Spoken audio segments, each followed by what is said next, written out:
Hello everyone, welcome to Digital Electronics lecture series. This is lecture number 18. So now we'll see how to solve a K-map. We have seen a technique, various techniques of drawing the K-map. Now we'll see how to solve the K-map. So before we'll use some terms, we'll learn some terms like what is the pairs. Okay, so we need to find out the pairs in a K-map. So suppose we have this K-maps on the left side. This is a POS K-map and this is SOP K-map. So this is what we have. Let us assume we have this K-map. On the left hand side we have a POS K-map. This is the POS K-map. Now we got this K-map from somewhere. Okay, this is suppose what we have in the K-map. We want to just learn what is the meaning of a pair. So in a POS K-map, if we have a group of two zeros together, here we have here two zeros together, they are adjacent. Okay, either they are horizontally adjacent or vertically adjacent. We circle them and they form a pair. They should not be in diagonal, they should be either horizontally or vertically adjacent to each other. So here these are the two pairs. Now how to write the equation of this K-map? So I write this y as the output.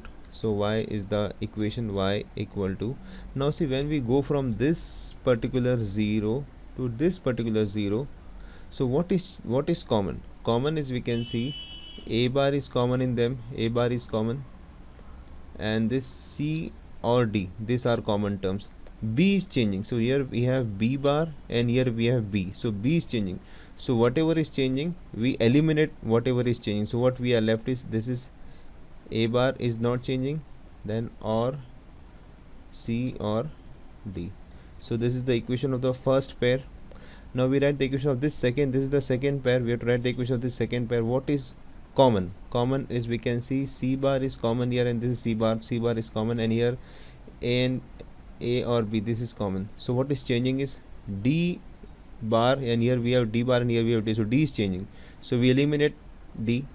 So we have a or b or c bar. So these three are not changing. So this is what we have in a pair. Okay, so this is how we solve the K-map in POS. Now let us see how we solve in SOP. So in SOP, here we consider ones. So here we see, here in this case we have two ones. So here we have two ones together, horizontally adjacent, and here we have vertically adjacent. So whenever we see them in SOP, we encircle them. So in POS we encircle zeros, and in SOP we encircle ones. So here we see one. And now when we go from this particular one to this particular one, we see this B is changing form. So B is changing, and A bar, C bar, D bar is common. So we write this equation as A bar, C bar, D bar. This is the equation of the first pair. Then we have this one. In this particular pair, we see AB is common. So AB is common, and even we can say D is common. Okay, D. So C is changing. So you can see this C bar and C is changing. So we have A, B, D. So this is how we write the equation of a K-map. We solve it and write it. So this is POS form and this is SOP form. Now next is a quad. So what is a quad? So quad, in case of this is a, suppose this is a POS K-map and this is SOP. So we got this K-map, we have drawn this K-map from some truth table. So let us see on the left side what is the meaning of a quad. So in a POS K-map, a quad is a group of four zeros, either horizontally or vertically adjacent. So this is one quad, or they are forming a square. So this we have four zeros which are forming a square. So there are two quads in this particular K-map. So we write the equation of this K-map. So in this particular quad, this one, so when we go from this 0 to this 0, A and B are changing. C and D is common. C and D is common to all the zeros, and we can see when we go from this 0 to this 0, B is changing, then from here to here A is changing. So A and B are changing, but C and D is common. So for all this 0, C and D is common. So the equation of this quad is C or D. Now you have the equation of this quad. So in this quad, what we see, what is changing? So in this case we see D is changing, C bar is common, and here in this case what we see is B is changing, A is common, so here B is changing. So in this particular case, in this particular one, we have this is A or C bar. So we have to see what is changing. Whatever is changing, we have to eliminate that, and whatever is common, we write that. So when we are moving horizontally from one end to other end, A and B will change, and if we are moving vertically from one end to other end, C and D will change. But when we are moving in a square, one variable from C or D and one from either A or B will change. So if you remember, in the case of a pair, we have three variables. In a quad, there are only two variables.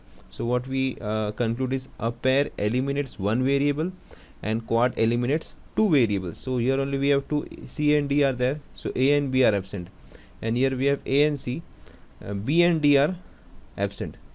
So this is what we have. Then in case of SOP, let us see what happens in case of SOP. So in case of SOP K-map, a quad is a group of four ones, either horizontally or vertically adjacent to each other, or they are forming a square. So here we have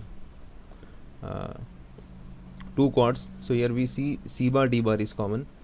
So this the equation is C bar D bar, or, and when we see in this case, this is forming a square, so one variable from CD and one from either AB will change. So here we see D is changing, so C is common. So here if you observe this in these two cases, D is changing, and here in this two, B is changing. Okay, so the equation would be here, I will write first A. So this is A bar C is the equation. So the equation is A bar C. This is how we solve the K-map using quad. We see octet. So octet for SOP K-map. So for SOP or POS, so this is a POS K-map and this SOP K-map.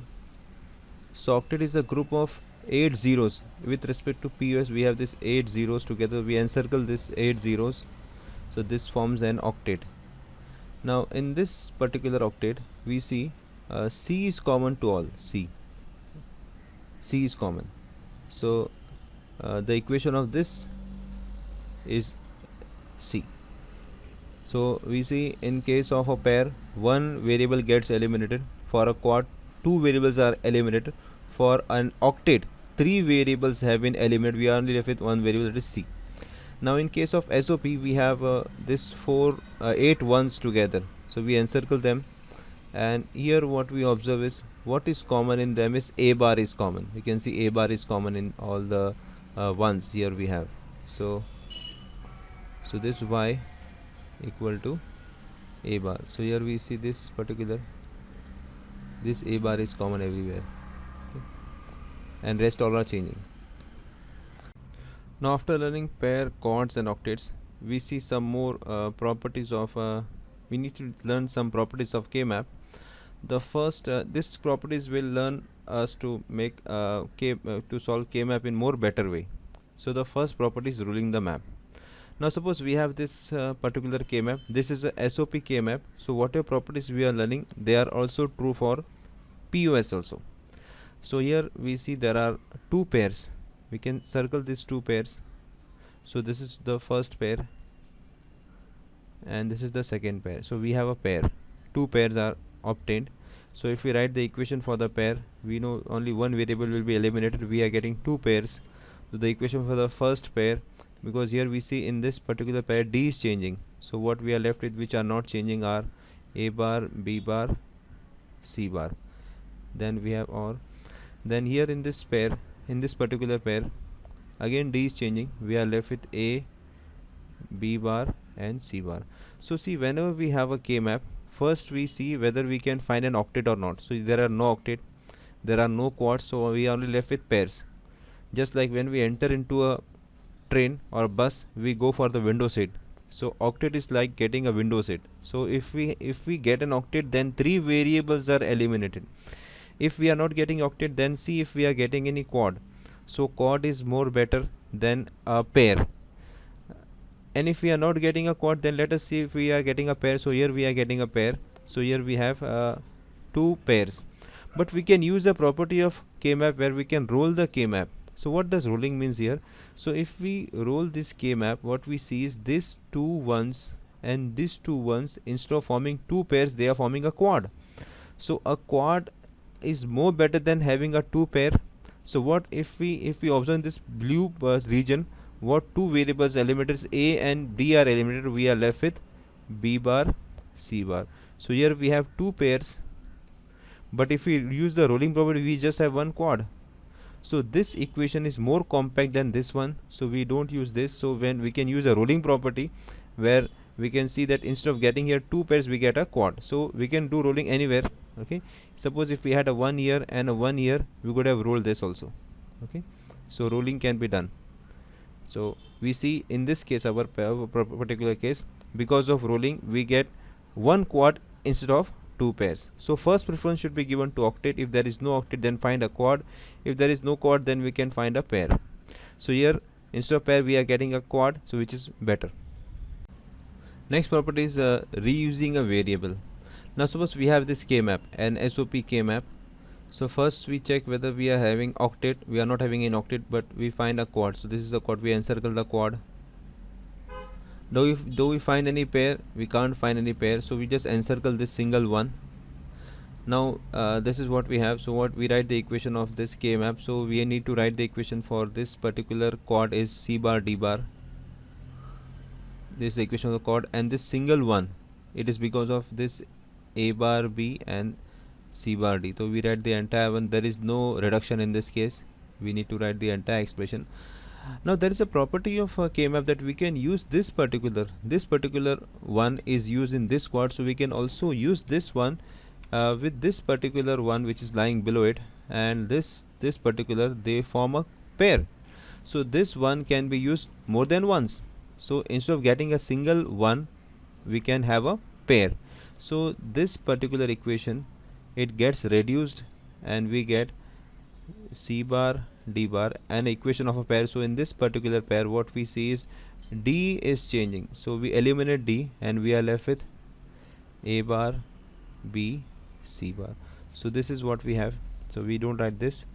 This is the correct one. So we can reuse a variable more than once if we are getting a quad or pair or any other reduced form. Now let us see the third property, eliminate the redundant group. So what is the meaning of a redundant group? Let us see here. So in this particular K-map, for solving a K-map, we see whether we can find any octet. There is no octet, there is no quad, but we can find pairs. So what are the pairs? This is one pair, this is another pair, and this is a third pair. So there are three pairs. There are three pairs in this case. So we write the equation of this pair. So what we have, three pairs. Y is, first is A bar B C bar. This is the equation of this pair. Now the second pair, here we have A is changing, so we have B C bar D, the second, and the last one, this one, B is changing, so we have A C bar and D. Now in this case, what we observe is for this particular pair, both the ones, this one as well as this one, this is already encircled in other groups. So this particular pair, the one of this particular pair, are already encircled in other groups. So we don't need this. We don't need to write this particular pair. Okay. So we this particular group, this group is called as a redundant group. So while writing the equation of a K-map, we don't write the equation of this particular pair, and of course we don't need to even encircle this. So this is this should not be encircled. So the equation reduces to this A bar B C.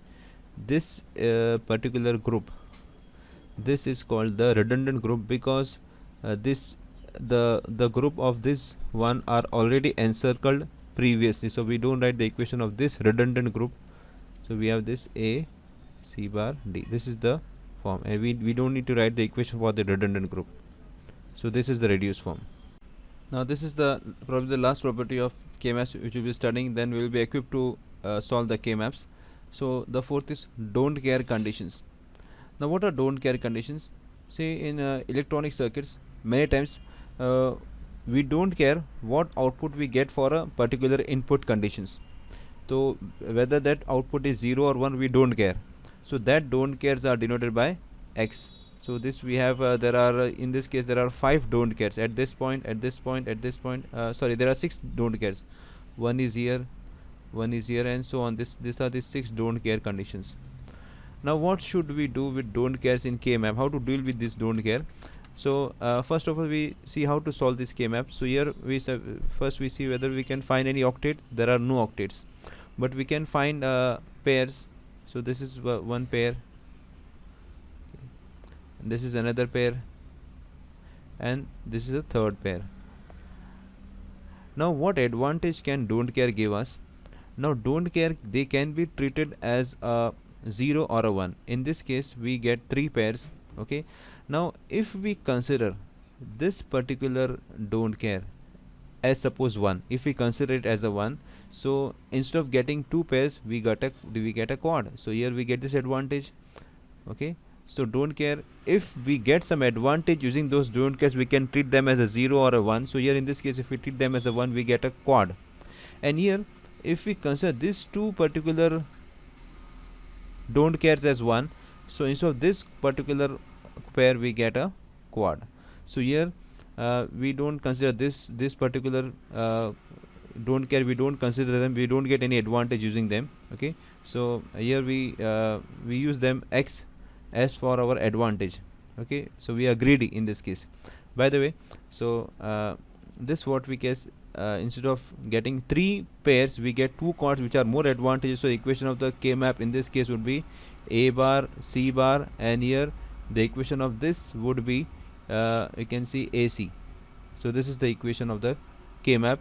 Now you can imagine if we had 3 pairs, the equation would be much bigger. So this is we can take advantage of don't care conditions. So that's all. We have learned the properties pairs, quads, octets, and the other 4 properties. We will be using these properties to solve a K map. If you are well versed in this all the properties, solving K map it would be less than even a minute. So learning K map technique is very time consuming, but once you learn it you can solve K map within 1 minute. Okay, so that's all for this lecture. Thanks for watching.